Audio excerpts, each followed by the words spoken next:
AM 560. The Answer. Bleach, blonde, bad, built, butch body. Yeah, bleach, blonde, bad, built, butch body. Your best What a shame. is grabbing, trashing, What a hood shame. body. I will praise Nancy Bleach, Pelosi. blonde, She bad, had an built, incredible butch career body. for her party. I will praise Nancy Pelosi. She had an incredible... See, this is how you get dragged into the duopoly for her party. She should be arrested, you moron. I will praise Nancy Pelosi. She had an incredible career for her party.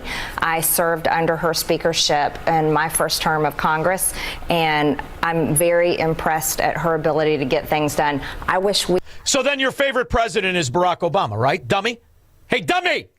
Then your favorite president is the one who backdoor nationalized health care. You like your current insurance, you keep that insurance. Period. End of story. If you've got health insurance, you can keep it. If you have insurance that you like, then you will be able to keep that insurance. If you like... He did a lot, gained a lot for his party, a lot of control, dummy. Then to Marjorie Taylor Greene, he must be one of, if not the greatest president in history, right, stupid? That's the kind of logic you use when you praise that thieving, inside trading whore who destroyed not just San Francisco, which she did. She destroyed the country. You praise her? That's how you know somebody's been in Washington and should never be again. Get her out! Throw her out! Verlon.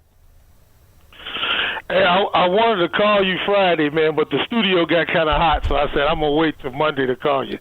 Okay, I want to remind you of a conversation that we had years ago when they were pushing Obamacare across the finish line. You remember when I was at work all night, and I was watching all of the news left and right, and I came into your shop with a head full of steam. I said, they're talking about is 66 million people without health care, people going to die in the street, and you looked at me and you said, real calmly, you said it's 15 to 20. It's not 66 million. And I think back to that day when you told me that, and today is 22 million people signed up for it. I said, I just wanted to call you and tell you that you were right. And honestly, they turned this whole country on its head for about 12. Remember, the first sign-ups was about 10 to 12 million. 300 million people were paying for 12 million, and they turned this country upside down. And I want to talk about, I wish, and I got two quick financial questions for you, but I wish we would go back to a work-based health coverage plan, because my premium back in the day for me, my girl, and my two kids, back when I was 24 years old, was $91 a month. It went to $535 a month. My deductible was $500 a month, and it went to not a month, $500 a year, and it went to $5,000 a year. And now, mind you, I had 3 jobs. I worked at Jules, I worked at Walgreens, and I had my part-time job in nursing. I only worked part-time in nursing because the retail was paying more at that time. I was only making $40,000 a year, and that right there took me down to $28,000 a year, roughly, because with my premium and my deductible, it took like $12,000 away from my income. So the thing to remember is this. Number one, what Obamacare did was immediately have subsidies. So the money that you're complaining that you cost, that it raised, whatever it was, that was still subsidized. Still subsidized. You can trace back the explosion of national debt to Obamacare implementation and subsidies. You can trace back about more than a third of it to Obamacare. We're subsidizing 91% of Americans' health care. So in there lies the rub. But notice, you've worked in these industries. Listen to what you work. You were a nurse and all the rest of it. The answer, first of all, you always had to give people health care. When you go to the emergency room, they all showed up, right? But here's the answer.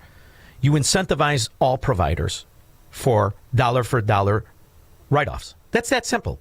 Now you don't have to subsidize. Nobody has to get that. There's no government involvement, nothing.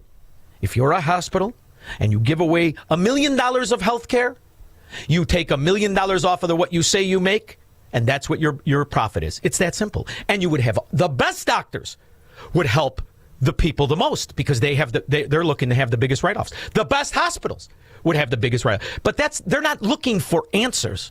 They're looking for power. And no, there is not one policy, and I'm saying something when I say this. that has increased government power in any sector of our life more than Obamacare. And it was an immediate failure. Immediately. And this is what these scum run on. And now listen, when you hear Marjorie Taylor Greene praise Pelosi, the Senate might have signed the deal. The House will give away all the money because of the Marjorie Taylor Greene is supposed to be the vote they count on. One of them.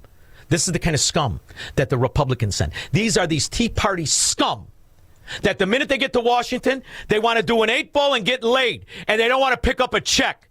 Makes me sick to my stomach.